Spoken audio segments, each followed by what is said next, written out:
Bună ziua, revenim cu seria de ambasadori la Universitatea de Vest. Astăzi avem un invitat special și anume Isabel Rauscher. Is that right? Your Excellency, please allow me to welcome you at the West University of Timișoara. Today you are visiting the West University of Timișoara. What do you think is or should be the contribution of a university in the development of society? It's basic, it's essential educate. Well, no, let me start by saying thank you for having me. It's a pleasure to be in Timișoara at your university and in this studio. I'm very impressed that the Faculty of Communications has such a facility. I'm delighted to be part of it. But coming back to your question, education is the future of society. And education is also the interface between the development of technology and passing this on to the next generation. So it's absolutely essential, and universities have a key role to play in all of our societies, in all societies. And apart from that, it's always I remember from my own days as a student, a very rewarding personal development experience. Right. You come out very often a far more enriched person than you walked into the university, in often very unknown fields and unknown aspects of life. But it's always good for the development of a human being. And the education can change the society in a good way. Absolutely. Your Excellency, our country historically share very good bilateral relations. Could you possibly tell us, in your opinion, what contributed to establishing and maintaining this strong relationship between Romania and Austria? Well, I would say it's a very, if you look at the map and look at our joint history, it's a very clear commonality of historical experiences. I mean, we're here in Timișoara, which many of you have told me is called Little Vienna sometimes. The bit I've seen of the city, I haven't seen much yet, but the bit I've seen, it feels like home. It's the joint historical experiences are there. These joint experiences also shape the joint cultural understanding and reactions, mentality. So obviously there's something to fall back on, a joint. We're all part of a large family, especially now within the European Union.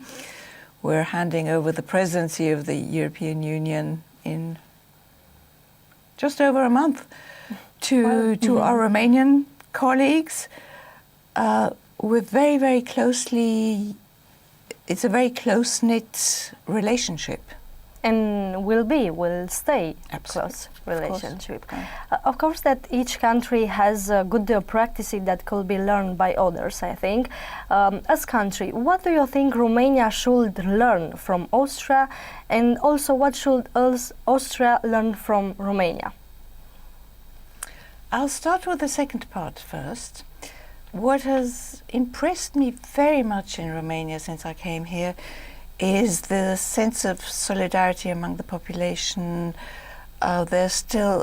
You still have the feeling that there's a sense of caring for the extended family, not in a wider sense. That's one thing. The second thing is you still have untouched nature, which I've said this before, and I will repeat it again and again and again. Don't make the mistakes many of our countries did in the 50s and 60s. You have to develop tourism, there's no doubt about it, and it's an important economic factor, but don't develop it in a way that you would destroy this beautiful untouched nature that you still have in the country. Having said that, I'll come back to the first part of your question, which is maybe a sense of joint environmental awareness also in day-to-day business. One of the results of having overstretched our resources generally in Europe generally is that was the and climate change and everything was this environmental awareness which took hold many years ago, using waste as fuel, recycling waste, reducing energy utilization. These are all things where Austria has been a leader, and we have an expertise to pass on, and we've had good experiences. I mean, just to give you an example, there's a waste treatment plant in Vienna, which was designed by one of our most famous artists, Friedensreich Hundertwasser, and it's become a cultural landmark on the sightseeing tour, and B, it provides heating for a large part of Vienna, and this is fuel, the waste recycling converted into fuel. So that's an example where I think we do, especially in the clean energy, environmental awareness raising, all these fields, we have there are a whole series of other fields but that's one speciality which I would like to point out, especially that you still have this untouched landscape, but in the cities I see that things like recycling are not always yet really in the automatic public awareness. Right. At the end of our discussion, could you give us some advices for our students? Well, my advice to anybody who's trying to find his way and his or her way at the beginning of studies, careers, and also for later on, that's what I tell our young colleagues too, is keep your curiosity. Curiosity is so important. Don't let yourself be disappointed, deluded. Don't. I'm not finding the right word. Deluded is not. But don't allow delusions to take over your motivation. And that's one thing. And the other thing is, you can only do that well which you enjoy doing.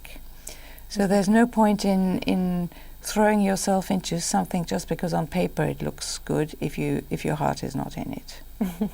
Right. That's my very personal take. Thank you for your advices, Your Excellency. It was a pleasure for us to be here, and thank you again. Thank you for having me. It's a pleasure to be here. Thank you.